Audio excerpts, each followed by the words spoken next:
Assalamualaikum warahmatullahi wabarakatuh. Selamat malam pemirsa LNG TV dimanapun Anda berada. Kembali lagi bersama saya Hermi Syafruddin di Dialog Spesial. Dan malam hari ini kita akan berbalik lagi untuk berbicara tentang kesehatan dan mengangkat tema tentang kenali bahaya obesitas sejak dini. Sebelum kita membahas lebih lanjut, mari kita kenalan dulu dengan narasumber kita pada malam hari ini. Yang pertama, selamat malam Dr. Yoga. Selamat malam. Selamat malam. Sehat? Sehat ya. Ya. Katanya habis dari pemulihan nih, suaranya barusan muncul. Kebetulan baru enakan dari kemarin sempat Kecapean kayaknya dok ya. Ya. Banyak pasien ya dok ya. Nggak juga ya. Rutinitasnya nih sepertinya butuh penyegaran yang lebih maksimal. Ya, Oke, baiklah. Ini Dokter Yoga adalah dokter internship dari Puskesmas Bontang Selatan 1 benar. Oke, asalnya dari dari Balikpapan. Dari Balikpapan ya. Jauh ya ke sini ya. Nggak lah, kalau hutan Kalimantan dekat aja. Yang di sampingnya adalah Mas Setio Hari Jayanto AMD GZ. Benar ya Mas? Betul Mbak. Betul. Dipanggil Mas Setio. Tio bisa Mbak. Tio juga Oke, Mas Tio.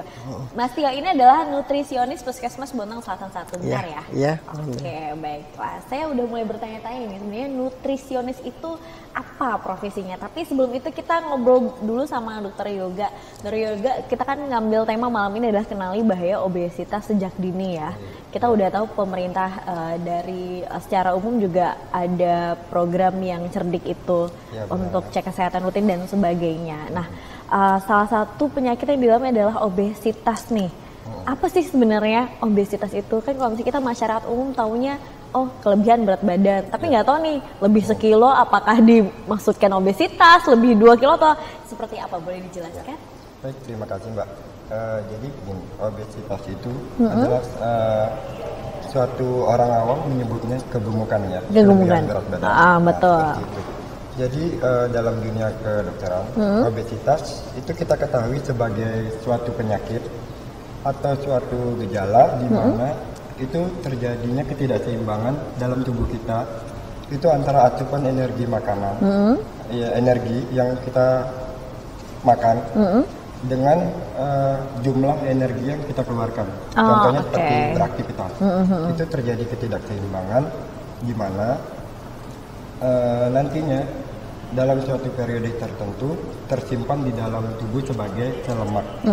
Istilahnya sel lemak ini menumpuk di jaringan adiposa tubuh kita. Seperti itu.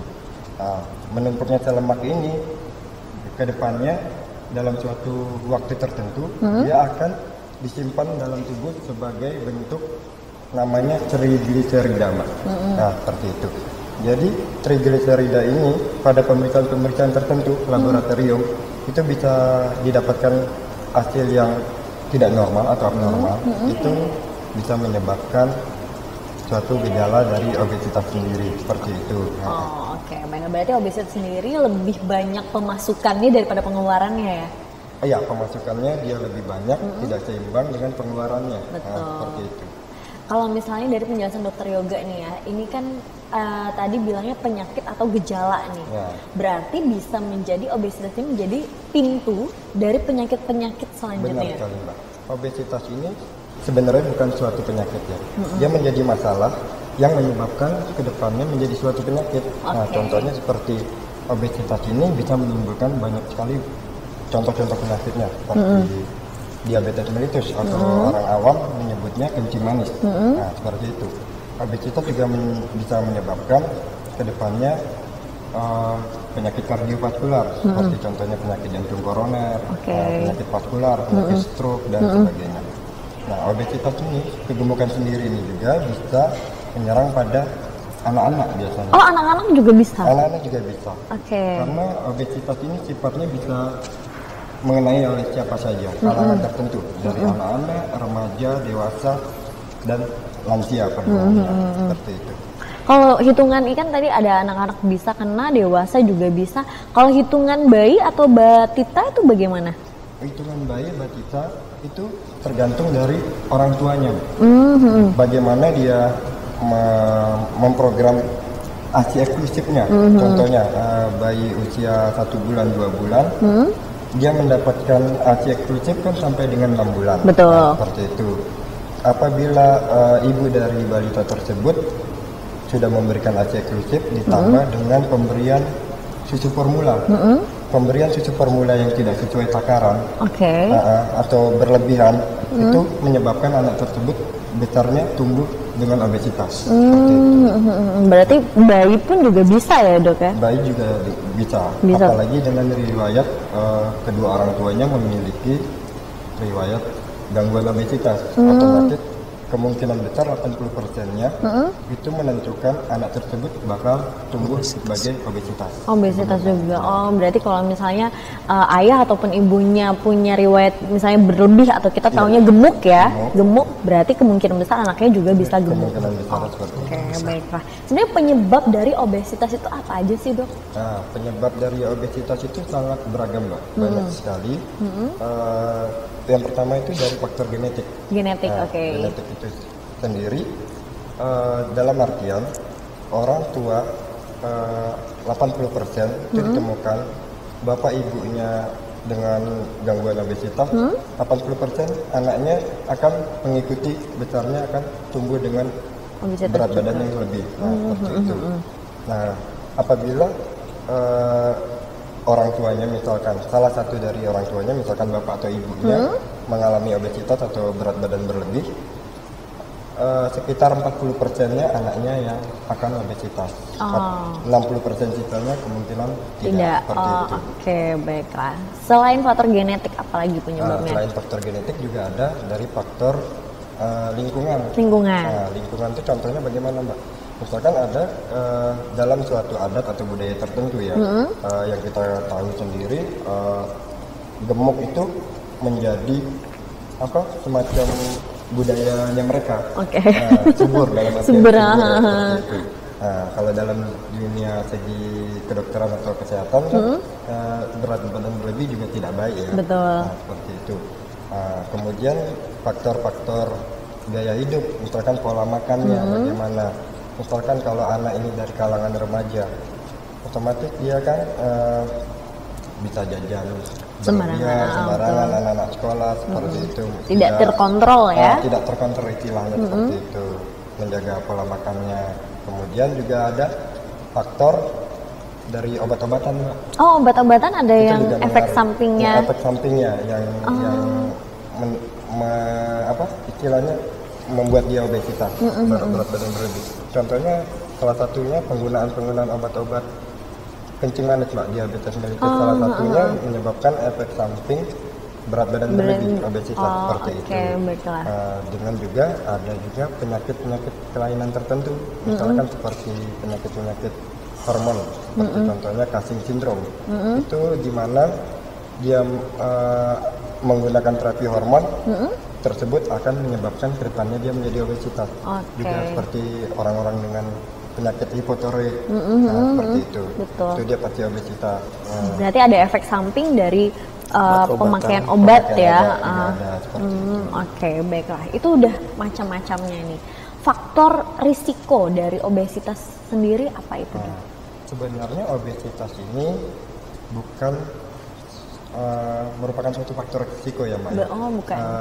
Harus diketahui obesitas ini dia itu menjadi masalah dari faktor risikonya suatu penyakit. Gejala tadi itu ya? Gejalanya seperti itu. Jadi obesitas ini dia menjadi masalah. Sebenarnya obesitas ini disebabkan karena penurunan aktivitas fisik satu, yang kedua itu karena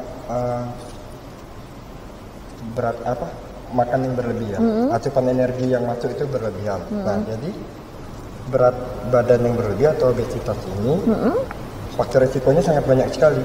Nah, contohnya dari penyakit yang seperti saya sebutkan tadi, penyakit kardiovaskular seperti penyakit jantung koroner, penyakit stroke, kemudian diabetes mellitus dan lain sebagainya seperti itu. Oh, oke, baiklah. Kita beralih ke Mas Tio sebentar ya, Dokter Yoga. Mas Tio, tadi ini kan kita udah mulai mengenal tentang obesitas sendiri deh. Kalau misalnya pertanyaan saya, apakah obesitas ini merupakan kelainan pola makan? Bisa tidak disamakan dengan kata-kata obesitas adalah kelainan pola makan? Kelainan, Mbak ya. Kelainan, karena kan berbeda kan? Beda. Dikatakan obesitas tuh banyak faktor sebenarnya, Mbak. Ya benar yang dikatakan Dokter Yoga, salah satunya faktor genetik. Tapi kalau saya dari pandang gizi, otomatis yang dikatakan obesitas lebih. Berarti ada yang lebih. Apa yang lebih? Pola makannya. Kalau sudah lebih pola makannya berarti ada yang salah dong. Apa yang salah? Ya salah karena pola makan berlebih dengan kegiatan fisik yang nggak sesuai, kebutuhan energi yang nggak sesuai. Akhirnya itu yang lebih itu kemana keluarnya? Akhirnya disimpan di dalam tubuh, dijadikan ya cadangan lemak. Cadangan lemak. Kalau bahasa medis dokter tadi bilang disimpan dalam bentuk trigliserida. Ya itu. Kalau sudah kelebihan berarti ada yang salah. Salah pola hidupnya, salah pola makannya. Kalau sudah yang namanya lebih ya pasti akan timbul masalah, Mbak. Oke, baiklah. Sebenarnya kan kadang-kadang kita nih agak bingung ya kalau misalnya obesitas atau kegemukan ini pola makan yang salah itu apakah porsinya yang salah atau bukan durasi sih, seberapa seringnya kita mengkonsumsi gitu ya makan. Itu yang mana yang mempengaruhi, Mas? Gini, Mbak. Orang dewasa itu normalnya ya makannya 3 kali sehari. Betul. Ya, betul. 3 kali sehari ditambah 2 kali selingan misal. Tapi ada juga yang 2 kali sehari. Nah itu ditinggal dikombinasikan. 2 kali sehari mungkin makanan beratnya. Yang selingannya ini mungkin di situ dikombinasi ada karbohidratnya dan macam-macam. Di situ pola makannya. Tapi kalau ditanya apakah porsinya lebih, ya itu harus di-recall kalau dalam hitungan kita, Mbak. Kita hitung 24 jam ke belakang. Umurnya berapa, ya, laki-laki atau perempuan, itu kita bisa tahu kebutuhan energinya. Dan kita recall makanan 24 jam ke belakang. Ya, nasinya berapa, lauknya berapa, ada makan sayur apa enggak, dan selingannya apa. Di situ kita bisa pantau. Oh, ternyata yang dimakan melebihi dari kebutuhannya. Nah, ini jika terjadi secara kontinu, terus-menerus, ya akhirnya larinya numpuk, Mbak, ke badan. Gitu ya. Betul. Oke, baiklah. Saya pernah dengar nih ada istilah IMT. Sebenarnya IMT itu apa sih? Apa hubungannya dengan obesitas ini? Ya, betul. IMT, indeks massa tubuh, biasanya kita gunakan untuk mengukur, ya dibilang status gizi orang dewasa, Mbak. Nah, ya, ada sangat kurus ya, atau digabung aja sangat kurus sama kurusnya, terus ke normal dan gemuk berobesitas ya dokter ya. Oh, berarti ada gemuk dulu baru obesitas ya. Oke. Gemuk dan obesitas. Jadi itu bisa kita ukur dari berat badan dan tinggi badannya seseorang. Ada hitung-hitungannya ya? Ada hitungannya ya, dokter. Mbak, ya ada hitungannya. Oh, oke. Itu apakah itu bisa kita tahu, kita ukur tuh kapan gitu? Apakah mungkin kalau misalnya rutin tiap bulan bisa ke posyandu, kan kalau nggak salah di puskesmas itu tidak hanya posyandu untuk balita ya, tapi untuk lansia juga ada. Atau mungkin apakah kita memang pada saat cek rutin ke dokter umum atau kesehatan atau seperti apa? Ya, bisa, Mbak. Salah satu yang pertama kunjungi fasilitas kesehatan. Jadi kalau di fasilitas kesehatan ketemu dengan petugas kesehatan. Di situ selain kita pemeriksaan antropometri, berat badan, tinggi badan, kita bisa periksa kesehatan kita dan dapat konseling. Kalau kita di gizi, konseling gizi apa sih yang bagus untuk usia sekian, untuk penyakit ini, untuk obesitas, itu kita bisa konseling. Tapi kalau mau deteksi dari sendiri bisa, Mbak. IMT itu rumusnya berat badan itu dibagi sama tinggi badan kuadrat. Oh, tinggi badan dikali 2. Ya, tapi tinggi badannya kan kalau misalkan tinggi saya 156 misalnya gitu, dijadikan 1,56, Mbak, jadikan meter. 1,56 kali, anggaplah bulat ya 150, Mbak ya. Iya, betul. 1,5 kali 1,5 itu dapatnya berapa? Baru berat saya 50 misal dibagi dengan hasil tinggi badan kuadrat tadi. Itu berarti IMT-nya. IMT-nya. Oh, oke. Terus kalau misalnya kita nih mau tahu ketika sudah kita dapat angka pastinya nih, hasil jumlahnya tadi itu pembagiannya. Kita lihat hasilnya itu di mana? Maksudnya cari di Google bisa nggak ada tabel khususnya atau bagaimana? Saya belum pernah googling, tapi mungkin ada sudah Mbak namanya sekarang ya. Tapi kalau untuk standar itu laki-laki 18 sampai 25 itu normal. 18 sampai 25 itu normal. Ya. Jadi kalau 25 ke 27 overweight atau gemuk, 27 ke atas obesitas. Oh, iya. Baiklah, habis ini saya coba prakteknya itu sendiri ya. Masuk ke gemuk atau enggak ada ya. Itu laki-laki Mbak, 18-25. Tapi kalau perempuan itu 17 sampai 23. Oh, 17 sampai 23. Iya. Lebih itu kecil normalnya. lagi ya. Iya. Angkanya harus lebih kecil. Ini saya deg-degan ini sampai dulu kalau misalnya mau hitung-hitung bagaimana ini. Atau saya hitungkan Mbak. Boleh kali ya, nanti coba habis kita break nanti sebentar kita coba hitung bener-bener. Kita bertiga ini sampel-sampel apakah kita bertiga ini termasuk yang obesitas. Dokter Yoga ini kira-kira apakah kurus atau tidak gitu kan ya? Tapi nanti nggak ada bullying di sini ya, nggak ada. Kita kan benar-benar mendeteksi apakah kita masuk yang benar-benar sudah normal kah atau mungkin obesitas. Oke, nah kembali lagi Mas Tio, apa sih sebenarnya yang sebaiknya dilakukan oleh penderita obesitas untuk mengurangi kelebihan berat badan? Apa yang harus kita lakukan ketika kita udah ke vaskes nih, udah ketahuan angkanya dan ternyata masuk di gemuk? Kalau di gemuk ini harus seperti apa? Kalau obesitas kayaknya udah yang paling taraf tinggi ya, kita mungkin ke yang gemuk dulu. Kalau misalnya kita udah, saya udah termasuk yang gemuk ini, apa yang harus saya lakukan? Iya. Mau gemuk atau obesitas sama sih Mbak. Oh sama ya? Pertama maksud saya langkahnya yang dilakuin. Cuma mungkin lebih berat yang obesitas. Maksudnya butuh waktu yang agak lama ya. Lebih lama ya. Usaha yang lebih keras. Usaha yang lebih keras. Ya. Oke, kenapa? Karena kalau kita mengatur pola makan itu satu. Yang pertama harus komitmen. Komitmen ya. Kalau kita nggak komitmen, susah kita untuk mengejar berat badan yang normal, apalagi ideal. Betul. Jadi yang pertama dilakukan ya, setelah datang ke fasilitas kesehatan, diketahuin bahwa makannya berlebih, ya otomatis yang berlebih dikurangin. Apa saja yang dikurangin? Ya dari karbohidratnya, dari sumber lemaknya, itu yang dikurangin.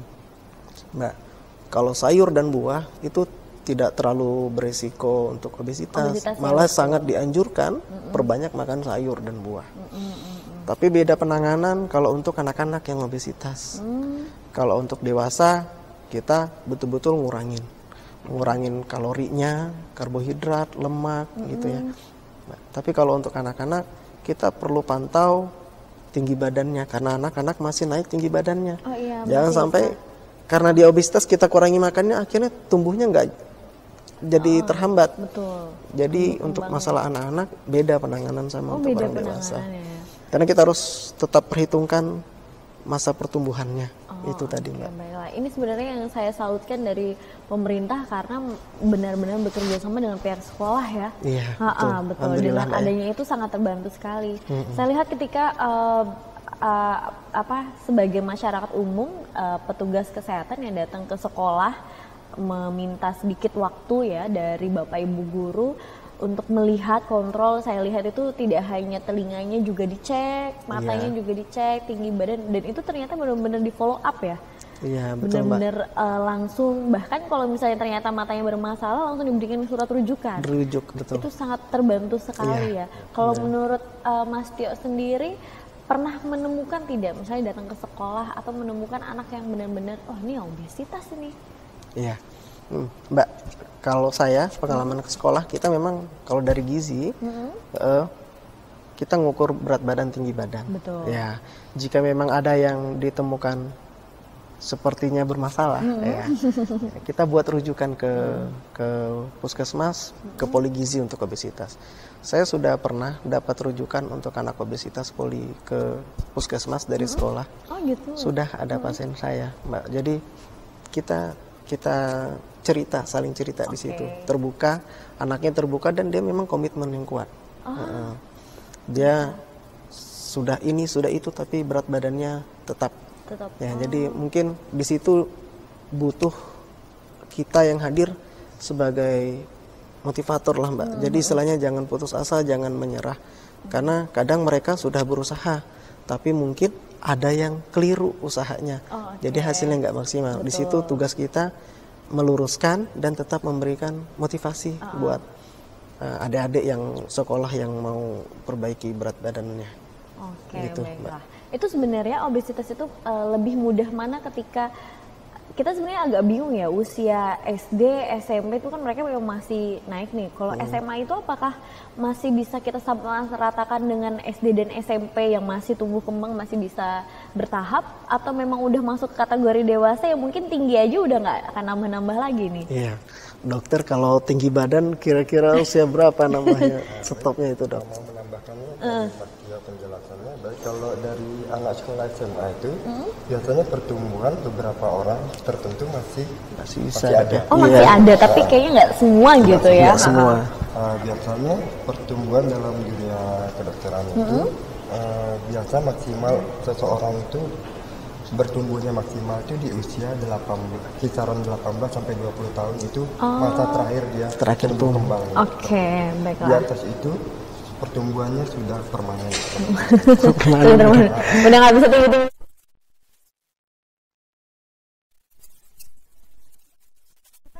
Mau break, tapi ada satu pertanyaan ya Mas Tio. Saya tergelitik ketika Mas Tio tadi sebelum kita live, Mas Tio sempat bilang kalau misalnya kita sekolah ada tablet tambah darah. Iya, Nah, betul. saya kemarin itu ada sempat dengar dari teman-teman atau keluhan masyarakat, lebih khususnya ke pelajar, itu yang tidak menyenangi obat. Itu kita bilangnya obat atau vitamin nih? Vitamin penambah darah atau obat Ya, tablet tambah darah bisa dikatakan obat. obat dok? atau obat ya? Saya, Kan obat tambah darah. Ini kan dikonsumsi oleh remaja-remaja yang perempuan kan pastinya. Karena kan ketika mereka sudah masuk masa menstruasi dan butuh obat itu untuk mensupport kebutuhan di tubuhnya. Nah, ada yang bertanya yang pertama itu wajib atau tidak? Ya. Terus yang kedua mungkin bagaimana caranya kita mengedukasi ke orang tua supaya bantu kita untuk support. Maksudnya ketika puskesmas datang ke sekolah itu sudah sangat perhatian luar biasa. Guru di sana tuh juga mensupport dengan memberikan waktu. Tapi kalau misalnya nggak didukung sama orang tua di rumah kan, jadi yaudah kalau kayak gitu nggak usah diminum aja. Soalnya keluhannya itu katanya ada yang muntah lah, ada yang aduh baunya nih amis, nggak bagus. Jadi kayaknya nggak patut katanya di rumah. Jadi bagaimana caranya? Begini Mbak, kalau kami sendiri dari puskesmas itu caranya masuk pada saat penerimaan siswa baru. Oh, pada saat siswa baru? Jadi pada saat orang tua siswa baru kumpul di sekolah, kita hadir di situ. Kita sosialisasi tentang pentingnya tablet tambah darah pada usia remaja, khususnya remaja putri, karena kita fokusnya ke situ. Kita jelaskan juga dampaknya jika anak kita atau remaja putri tidak terpapar tablet tambah darah dari sekarang. Kita bisa jadi penyumbang angka atau masalah gizi ke depan itu dari anak-anak kita sendiri. Betul. Kenapa? Karena masalah gizi itu saling berkaitan, Mbak. Dari pertama lahir sampai nanti masuk liang lahat itu selalu berhubungan sama gizi. Benar-benar. Karena pasti makan, ya, Mbak ya. Pasti butuh kebutuhan gizi. Jadi saling bergantungan. Kita dari pemerintah itu fokus ke penanganan pencegahan. Iya betul. Mbak sudah pernah dengar istilah stunting ya? Stunting ya, udah mulai saya lihat itu di baleho-baleho tuh cegah stunting itu udah mulai banyak bertebaran. Itu stunting kan yang bermasalah tinggi badan, Mbak. Benar. Tinggi badan. Dan status gizi itu tidak hanya masalah gizi nggak hanya stunting. Ada underweight, ada wasting atau kita bilang berat badan kurang dan kurus. Bisa juga tadi pembahasan kita sekarang obesitas atau overweight. Nah, permasalahan pada anak-anak itu banyak yang kurang malah. Oh, oke. Nah, kita mau ke depannya anak-anak kita, balita kita, bayi-bayi, baduta, balita itu seminim mungkin angka bermasalah gizi ke depan itu rendah, Mbak, dibandingkan sekarang. sekarang kan tinggi sekali angka stunting khususnya Kota Bontang ya.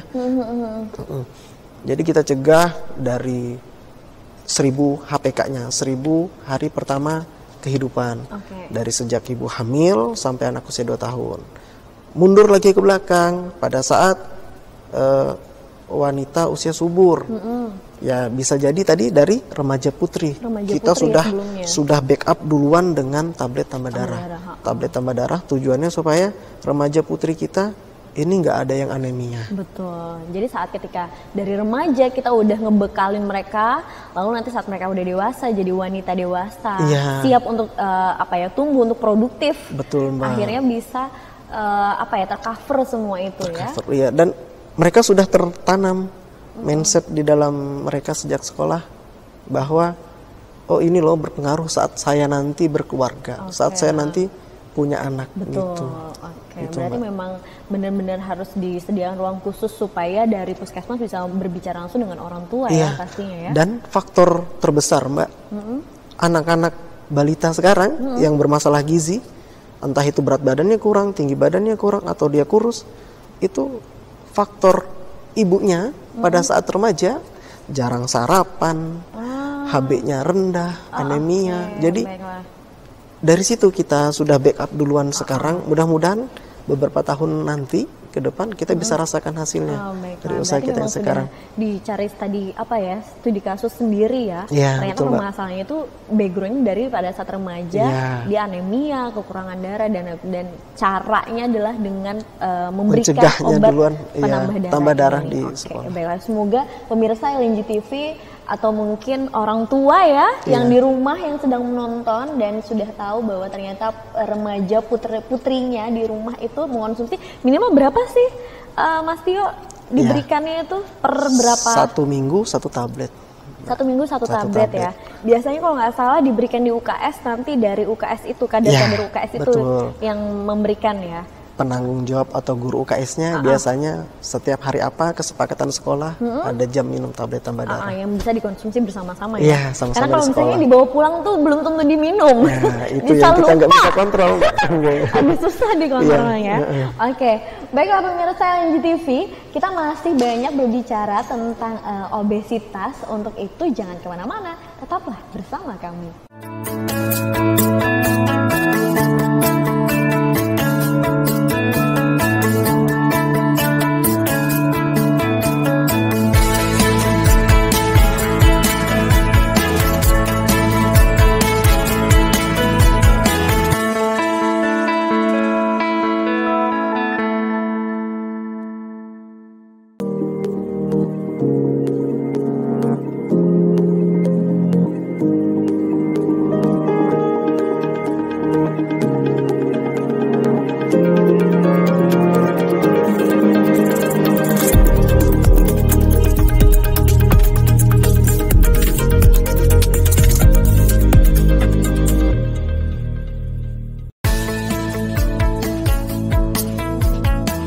Enyahkan asap rokok.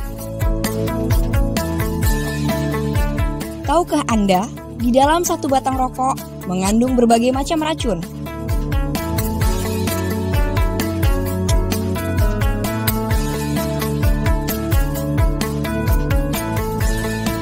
Masyarakat berhak menegur jika ada yang merokok di kawasan tanpa merokok.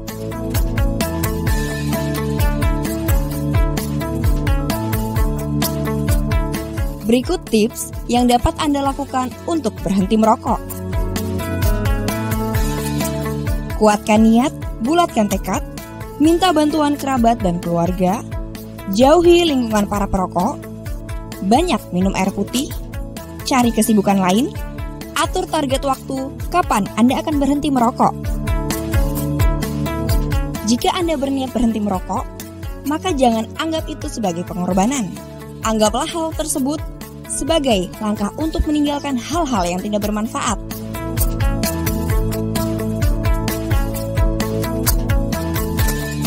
Ayo, enyahkan asap rokok dari lingkungan kita. Pesan ini disampaikan oleh HRHS Section HRD Departemen Badak LNG.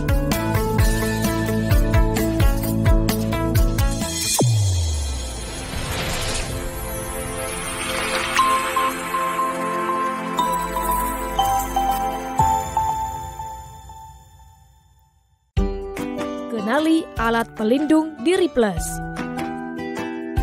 Topi keselamatan digunakan untuk melindungi kepala dari paparan bahaya seperti kejatuhan benda ataupun paparan bahaya aliran listrik. Kacamata keselamatan digunakan untuk melindungi mata dari bahaya debu, partikel-partikel kecil, dan silauan sinar, serta percikan bahan kimia. Earplug dan earmuff digunakan untuk melindungi alat pendengaran dari intensitas suara yang tinggi.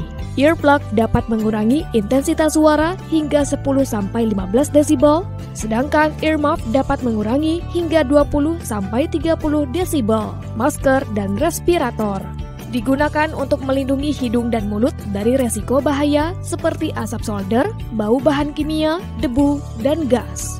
Sarung tangan digunakan untuk melindungi tangan dari kontak bahan kimia, tergores atau luka tangan akibat sentuhan dengan benda tajam. Dipakai saat bekerja dengan bahan kimia, pemasangan komponen, proses pemanasan, dan lain-lain. Sepatu keselamatan digunakan untuk melindungi kaki dari kejatuhan benda seperti benda-benda tajam ataupun potongan baja, larutan kimia, dan aliran listrik. Ujung sepatu memiliki baja yang dibalut oleh karet sehingga tidak dapat menghantarkan listrik. Ayo, budayakan safety, gunakan APD yang sesuai sebelum bekerja. Pesan ini disampaikan oleh CNQ Departemen Badak LNG. Cek kesehatan secara rutin. Cek kesehatan wajib dilakukan secara rutin untuk menjaga kesehatan tubuh. 1. Cek berat badan dan tinggi badan. Mengukur berat dan tinggi badan berguna mendapatkan nilai indeks massa tubuh yang nantinya akan digunakan dalam menentukan apakah berat dan tinggi badan Anda sudah ideal atau beresiko terkena penyakit tidak menular. 2. Cek lingkar perut Anda.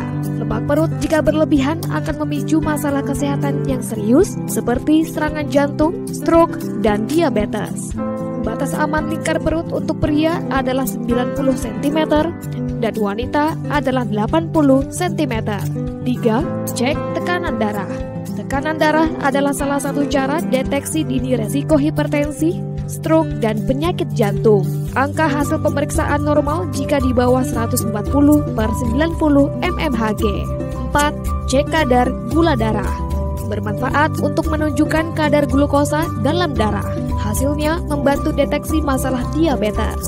Hasil tes normal jika kadar gula dalam darah kurang dari 100. 5. Fungsi mata dan telinga. Bertujuan untuk mendeteksi perubahan fungsi visual dan fungsi pendengaran, sehingga dapat ditentukan tingkat bantuan yang dibutuhkan. 6. Cek kolesterol total. Pengukuran dari kolesterol LDL, HDL, dan komponen lipid lainnya. Disarankan agar kadar total kolesterol selalu di bawah 200. 7. Cek arus puncak ekspirasi. Salah satu cek kesehatan dalam uji fungsi paru. Pengukuran ini biasa dilakukan pada penderita asma atau berbagai penyakit obstruktif lainnya untuk menilai kemampuan paru-paru. 8. Deteksi dini kanker leher rahim. Cara yang paling umum untuk deteksi dini kanker leher rahim melalui tes pap smear dan tes IVA atau inspeksi visual dengan asam asetat. 9. Sadari atau periksa payudara sendiri. Dapat dilakukan dengan gerakan meraba atau memijat lembut untuk mendeteksi ada tidaknya benjolan yang diduga suatu anak kanker. Pesan ini disampaikan oleh HR, HS Sections, HRD Department, Badak LNG.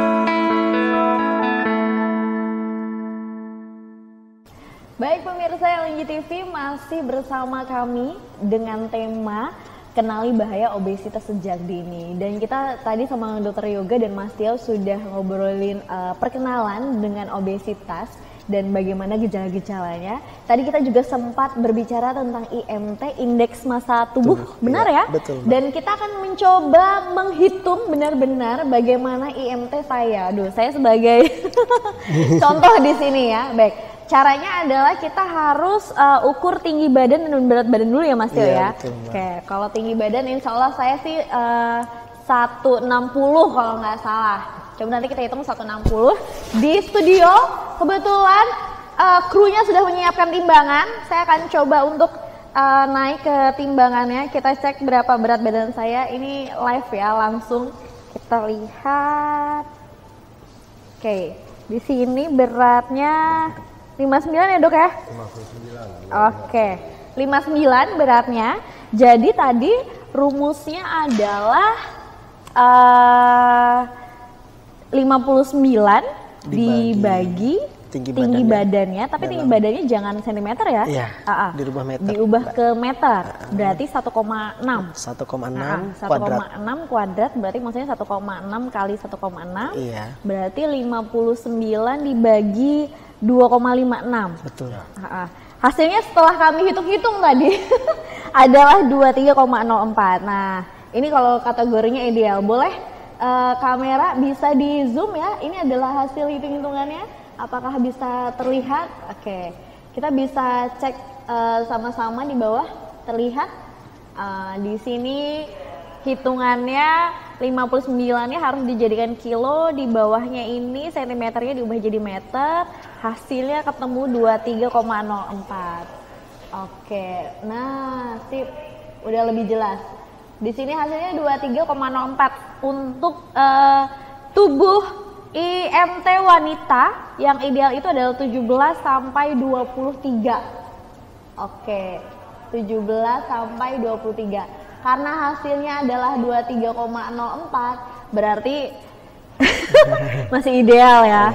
Masih ideal tapi mendekati nih mau gemuk.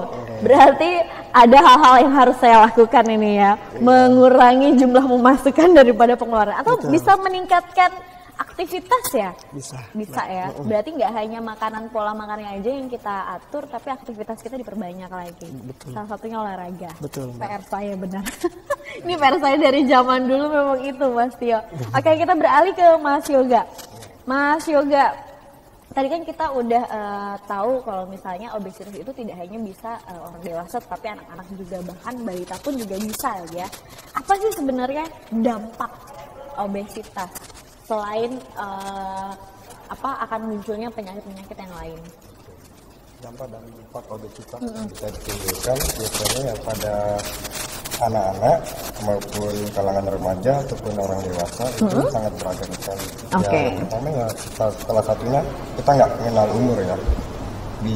Umur berapa saja bisa terkena obesitas atau berat badan berlebih, bisa mengalami itu.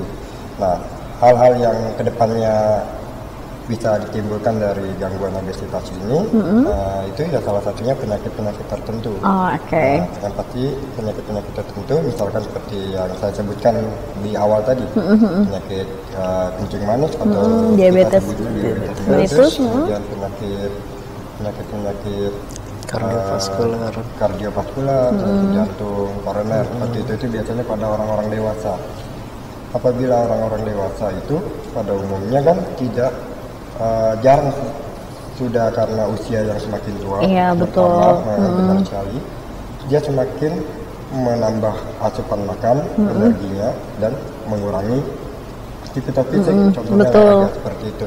Itu dampaknya sangat timbul berarti banget. Misalkan asupan makannya sudah berlebih, tetapi olahraga tidak teratur ataupun tidak ada bahkan olahraga sama sekali bagi orang tua, itu sangat rentan sekali terhadap suatu penyakit apapun itu, seperti itu mbak dampak-dampaknya. Kemudian kalau dari anak-anak, kalau kita tidak sebagai orang tua ya, ini khususnya buat penonton-penonton LNG TV di rumah, jadi orang tua itu sebisa mungkin apabila anaknya sudah dikatakan obesitas, misalkan sudah dapat konsultasi oleh dokter umum atau dokter spesialis anak tentunya, ataupun seperti Mas Tio ini ya, seorang nutrisionis seperti itu, sudah dikonsulkan, dia sudah dikatakan obesitas, orang tua harus bisa menjaga pola makan dari anaknya agar porsi atau berat badannya dia bisa dikurangin secara maksimal.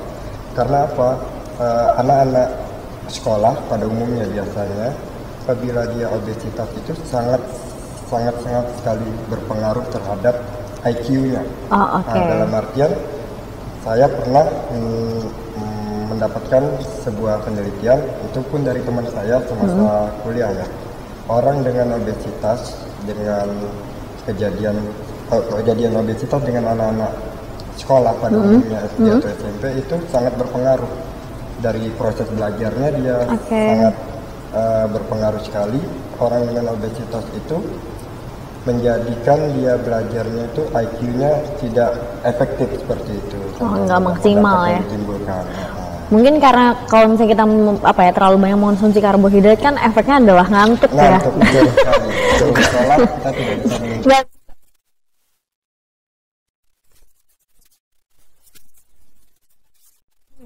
Apa saja sih penanganannya kalau misalnya kita udah kena obesitas ini ya, kayak tadi kan kita udah dapat konsultasi dari nutrisionisnya, dari Mas Tio. Kalau misalnya dari dokter sendiri mengarahkannya kemana dulu nih, apa yang harus kita lakukan?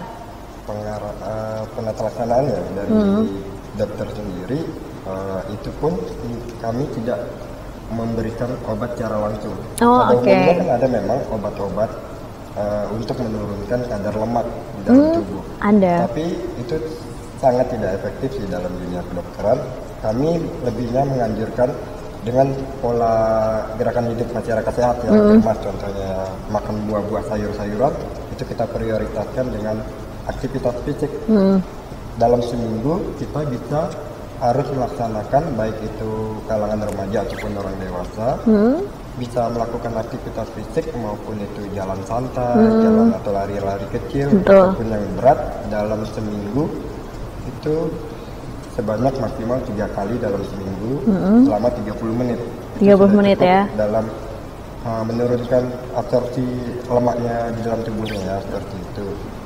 Apabila seseorang ini sudah dikatakan obesitas, tetapi dia sudah konsultasi misalkan ke Mas Tio, nutrisionis, sudah konsultasi ke dokter umum atau dokter spesialis anak, ataupun langsung ke psikolog karena sudah misalkan ibarat stres, kenapa dia tidak nggak turun-turun ini.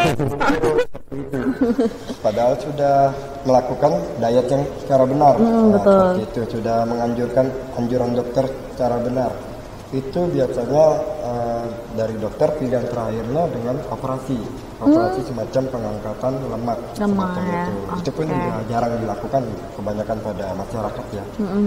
Seperti itu, masih memikirkan pola hidup sehat saja. Dietnya dulu ya, diet sehat. Diet sehatnya.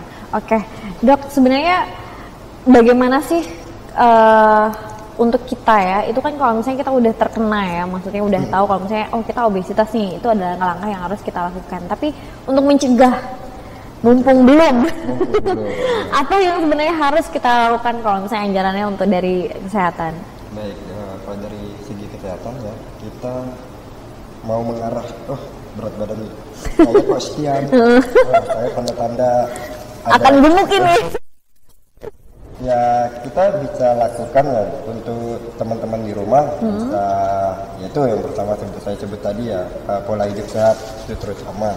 Apalagi banyak sekarang generasi milenial yang sudah obesitas, sudah itu bisa melakukan olahraga kecil di rumah, latihan fisik, jalan pagi atau sore, ya seminggu yang saya bilang tadi, 3 kali selama 30 menit, kita bisa mencegahnya seperti itu. Orang-orang dewasa juga tanpa perlu kita minum obat dulu, tanpa kita lakukan latihan fisik terlebih dahulu, seperti itu.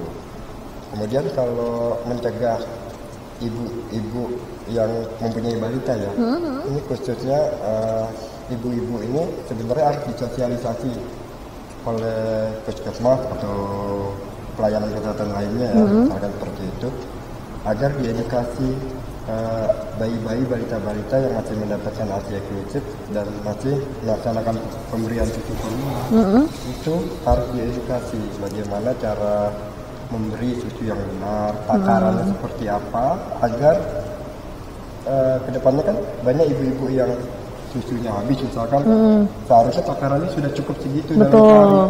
Nah, ibu-ibu tersebut masih banyak memberikan susu lagi, dibuatkan lagi ya, seperti itu contohnya. Jadi kedepannya kita mencegah agar terjadinya obesitas pada anak tersebut karena kelebihan asupan. Dan anak-anak juga kebanyakan, apalagi balita, belum bisa beraktivitas. Betul. Berarti memang apa ya, pemberian susu formula ini kan yang kita tahu susu formula adalah tambahan ya dok ya. Tambahan, bukan berarti jadi utama ya. Harusnya. Jadi ketika tambahan itu pun harus ada takarannya dan tidak sembarang asal bisa sering-sering, benar-benar ada porsi khususnya ya. Ada porsinya, ada tahapan. Oke, dan tahapannya itu pun menyesuaikan usia si balita juga. Benar sekali. Oke, berarti memang saat ibu memutuskan untuk memberikan susu, alangkah baiknya konsultasi ke DSA dulu. Iya. Berarti harus seperti itu ya. Oke, kembali lagi ke Mas Tio. Mas Tio, tadi kan Dokter Yoga udah ngasih tahu sedikit nih, kalau misalnya ternyata solusi pengobatannya itu ada pakai obat. Nah, pertanyaannya saya untuk Mas Tio, jika nih kita konsumsi obat atau mungkin orang tahunya sekarang, saya tidak tahu sih apakah dari pihak kedokteran atau kesehatan menganjurkan pelangsing dan lainnya itu. Tapi kalau misalnya obat itu dikonsumsi oleh masyarakat, sebenarnya aman tidak sih dikonsumsi terus-menerus gitu? Iya. Ini pertanyaan yang bagus kali Mbak ya. Serem sekali soalnya ini. Soalnya masyarakat kita nih kadang-kadang kurang teredukasi. Akhirnya memilih daripada saya ke dokter, ini ada obatnya, kayaknya manjur, saya coba aja. Tapi belum tahu nih apakah berdampak baik atau tidak. Bagaimana Mas Tio? Istilahnya banyak yang mau berpikir instan Mbak ya, Iya. nggak mau repot. Bener. Betul. Kenapa? Karena kalau kita ngatur pola makan, pola hidup, itu komitmen. Betul. Komitmen. Sekali dua kali langgar dalam seminggu, sehari saja dilanggar, seakan Buyar kayak gitu, semangat kita jadi kendor. Turun. Iya, kita sudah 6 hari ini kita sudah atur makan, ternyata 1 hari kita bebas. Ya, istilahnya percuma seperti itu. Ada tawaran pelangsing. Wah, ini seperti jalan keluar. Betul. Ya, tapi di satu sisi kita kalau kembali pelangsing itu kan sudah olahan kimia Mbak ya. Betul. Olahan kimia. Kalau pandangan kita dari nutrisionis, saya sangat-sangat tidak anjurkan untuk itu. Bahkan bisa berisiko ke hal yang lebih buruk. Saya asalnya dari Melak Mbak. Dari Melak. Tetangga saya, adik-adik kelas saya sekolah dulu, itu minum obat pelangsing, betul, berat badannya turun. Langsung ya? Iya, memang turun. lebih cepat ya? Lebih cepat. Oke. Tapi mungkin terlalu over minum obatnya atau bagaimana, sakit dan sampai meninggal. Mbak. Itu gara-gara obat pelangsing. Kenapa saya berani katakan itu gara-gara obat pelangsing? Karena info dari teman-teman bahkan keluarga sendiri bilang dia lagi konsumsi obat itu. Jadi itu istilah terburuknya lah Mbak ya. Iya, betul. Tapi kalau kita berpikir cari aman, ya udah rubah pola hidup. Kenapa?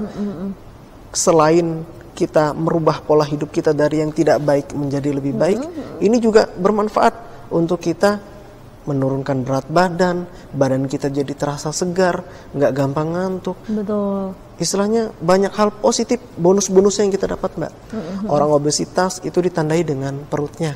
Contoh, kalau kita pegang bagian perut samping ini, kalau masih ada lipatan itu tandanya berarti masih gemuk. Masih gemuk Iya. ya Pak ya? Saya langsung pegang nih ada.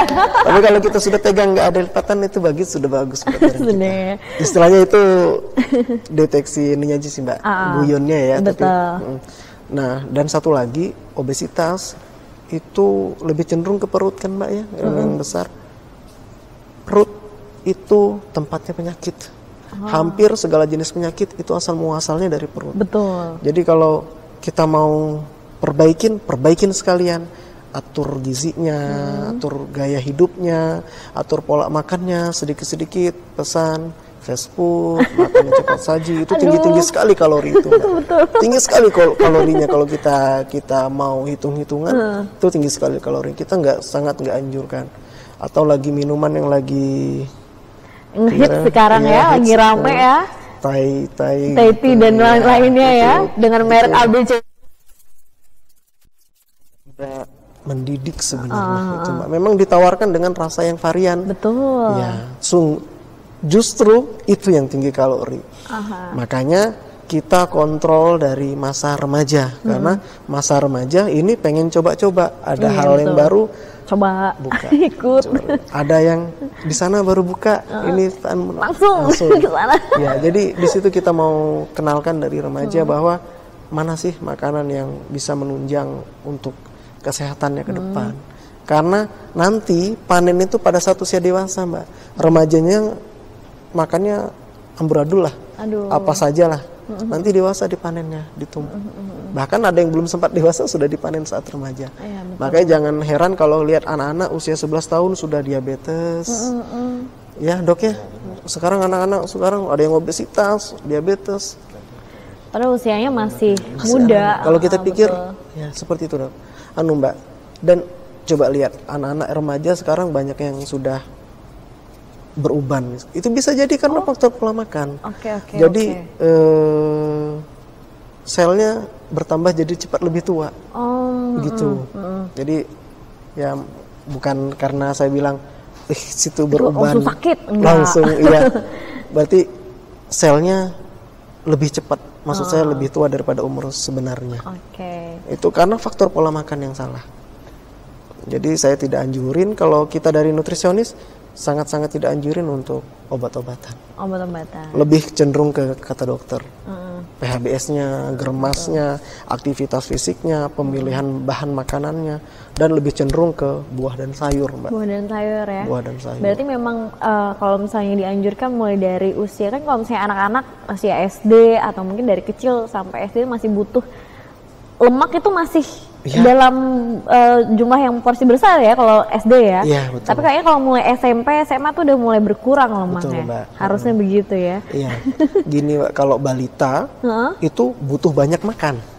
Betul. Iya, tapi kalau kita yang dewasa butuh dikurangi makannya. Butuh dikurangin makannya. Bukan ditambahin. Ditambahin ya. Betul. Duh, masalahnya biasanya ibu-ibu nih, Pak, anaknya makannya nggak habis, ibunya nggak. Di mana-mana gitu kayaknya, Mbak. Rata-rata begitu. Sama Mbak, ya, sama kayak laki-laki, Mbak. Kalau misalkan baru nikah nih, dia gemuk, alasannya istrinya nggak habis, dia yang ngabisin. Iya, gitu ya alasannya ya. Sama aja berarti Sama ya. aja.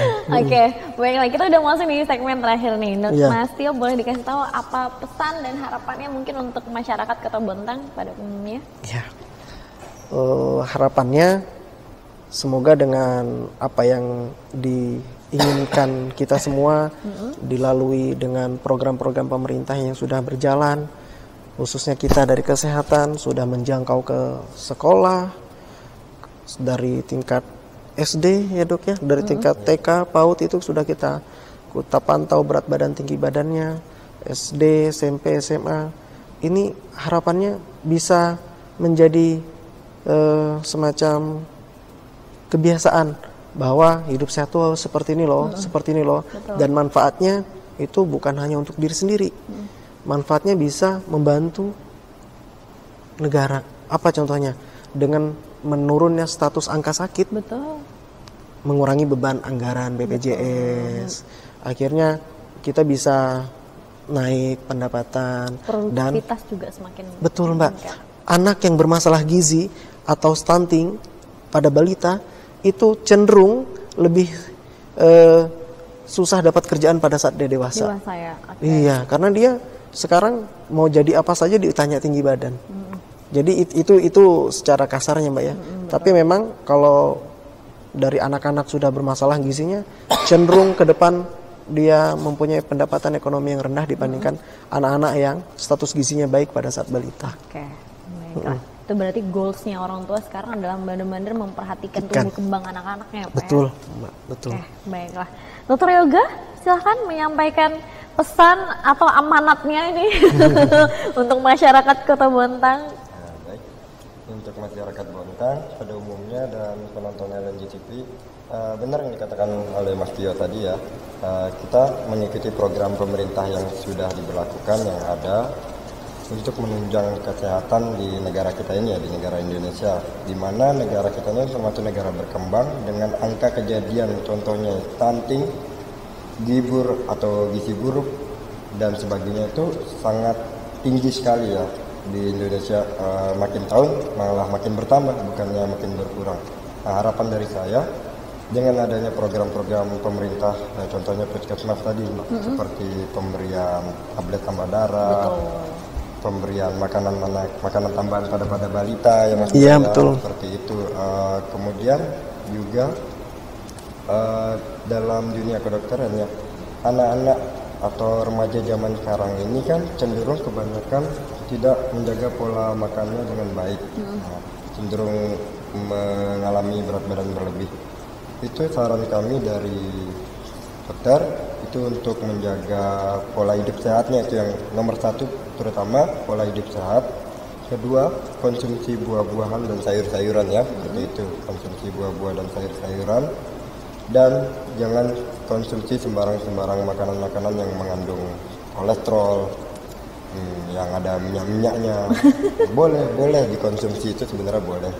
Hanya saja kalau sudah tahu dirinya itu memiliki tanda-tanda ini akan ke arah gemuk, porsinya itu dibatasin. Tetap boleh kita makan seperti biasa, kita hanya mengurangi saja. Harapan saya seperti itu, agar kedepannya negara Indonesia ini angka kejadian seperti itu, contohnya pada materi kita malam ini, obesitas itu sangat berkurang.